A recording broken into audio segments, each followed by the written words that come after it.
Welcome to shahi classes. आज हम लोग पढ़ने वाले हैं किरचॉफ के नियम। तो चलिए हम लोग अपने वीडियो को शुरुआत करते हैं। तो देखिए हमारा हेडिंग आज का क्या है, किरचॉफ का नियम। क्या चीज़ का नियम? किरचॉफ का नियम। किरचॉफ एक वैज्ञानिक थे, उन्होंने किरचॉफ ने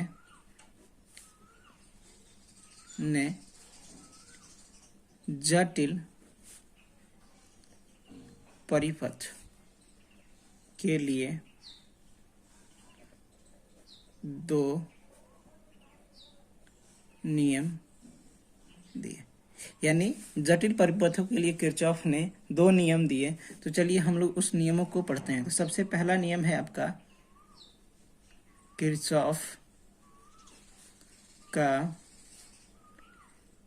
प्रथम नियम, या फिर इसे हम लोग संधि नियम भी कहते हैं। किरचॉफ का प्रथम नियम या फिर इसे संधि नियम भी कहते हैं। तो देखिए क्या होता है किरचॉफ का प्रथम नियम। इस नियम के अनुसार लिखेंगे किसी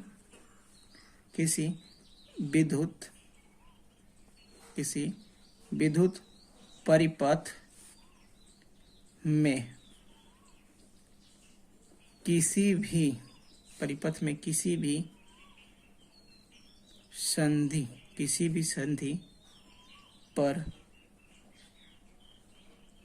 भी संधि पर मिलने वाली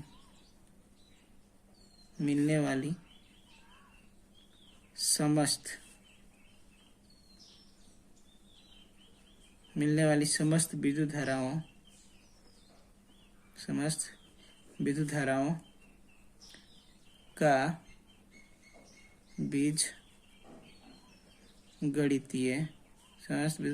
बीजगणितीय योग शून्य होता है।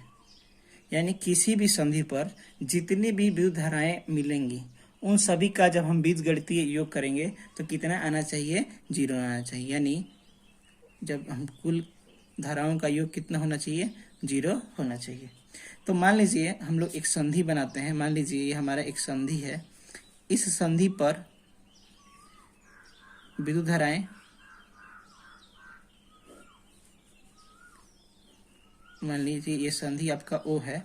इस संधि पर इधर से आपका I1 करंट आया, इधर से आपका I2 आया, इधर से आपका I3 आया, और यहाँ से इस संधि से बाहर निकल गया आपका I4 और यहाँ से निकल गया I5। तो कहने का मतलब है किरचॉफ के पहले नियम के अनुसार, किरचॉफ के नियम से, कि इस संधि पर जितने भी इन सभी धाराओं का हम बीजगणितीय योग करते हैं तो वह किसके बराबर होना चाहिए? 0 के बराबर होना चाहिए। तो चलिए आगे बात करते हैं किरचॉफ के नियम से। किरचॉफ के नियम से I1 प्लस में I2 प्लस में I3 प्लस में माइनस का I4 प्लस में माइनस का I5 बराबर में 0। अब देखिए तो जितनी तीन धाराएं इस संधि की तरफ आ रही थी, I1 आ रहा था, I2 आ रहा था, I3 आ रहा था, तो इनको हमने क्या लिया है? प्लस में लिया है। और इस संधि से बाहर I4 और I माइनस जा रहे थे, इन्हें हमने क्या लिया? माइनस लिया है। यानी यहां से हम एक बात जाने कि जो धारा संधि पे आएगा, संधि पर आएगा, उसको हम लोग क्या लेंगे? प्लस लेंगे। जो भी आपका संधि पर आएगा उसको हम प्लस लेंगे, और संधि से जो बाहर जाएगा, संधि से बाहर जाएगा, उसे हम माइनस लेंगे। यानी कहने का मतलब देखिए I1 I2 I3 इस संधि पर आ रहे थे, क्या कर रहे थे? आ रहे थे, तो इनको हम क्या लेंगे? इनका मान प्लस में लेंगे। और इस संधि से बाहर I5 और I4 जा रहे थे, तो इनका मान हम देखिए यहाँ पे माइनस लिया है। तो फिर अब आगे देखिए I1 बराबर प्लस में I2 प्लस में I3 माइनस I4 प्लस में I5 बराबर में 0। तो अब माइनस I4 और I5 को -i4 और -i5 को मैं क्या कर देता हूँ, उधर भेज देता हूँ। तो इधर क्या बच जाएगा, i1 प्लस में i2 प्लस में i3, इनको उधर भेजेंगे तो ये लोग क्या हो जाएंगे, प्लस में हो जाएंगे, i4 प्लस में i5। तो यहाँ से एक चीज हमें और स्पष्ट हो रहा है कि जितनी भी धाराएं करंट पे आ रही हैं वो क्या होंगी, बराबर होंगी जितनी धाराएं बाहर निकल रही हैं। तो यहाँ से हम एक और परिभाषा लिख सकते हैं कि अतः स्पष्ट है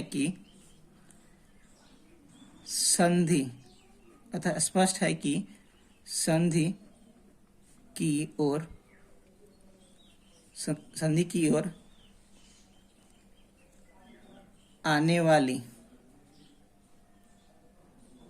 समस्त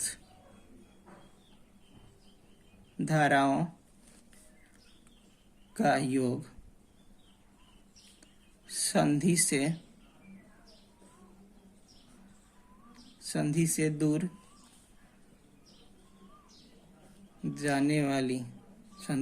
जाने वाली समस्त धाराओं के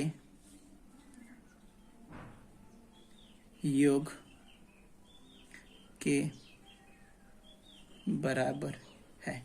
यानी देखिए क्या लिखे हैं कि संधि की ओर आने वाली समस्त धाराएं, जैसे देखिए संधि की ओर कौन कौन धाराएं आ रही हैं, i1 i2 i3 आ रही हैं, तो समस्त धाराओं का योग दूर जाने वाली समस्त धाराओं के योग के बराबर है। यानी i1 i2 i3 का मान बराबर है i4 i5 के। ठीक है, किसके बराबर है, i4 और i5 के बराबर है।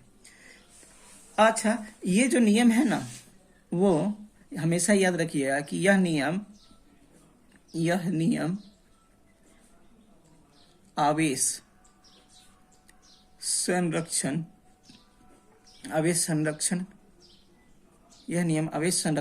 के नियम पर आधारित है। यानी यह जो नियम है वह किसके नियम के आधारित है, आवेश संरक्षण के नियम पर क्या है, आपका आधारित है। ठीक है, तो चलिए मिलते, अब इसका नेक्स्ट पार्ट हम अगले वीडियो में करेंगे। तब तक के लिए शुभ रात्रि और मिलते हैं अगले वीडियो में। और आप प्लीज़ हमें कमेंट्स करके बताइएगा कि ये वीडियो कैसा बना है और क्या गलती हुआ है, क्या सही हुआ है। प्लीज़ कमेंट करके हमें बताइए। मिलते हैं हम लोग अगले वीडियो में। Thank you.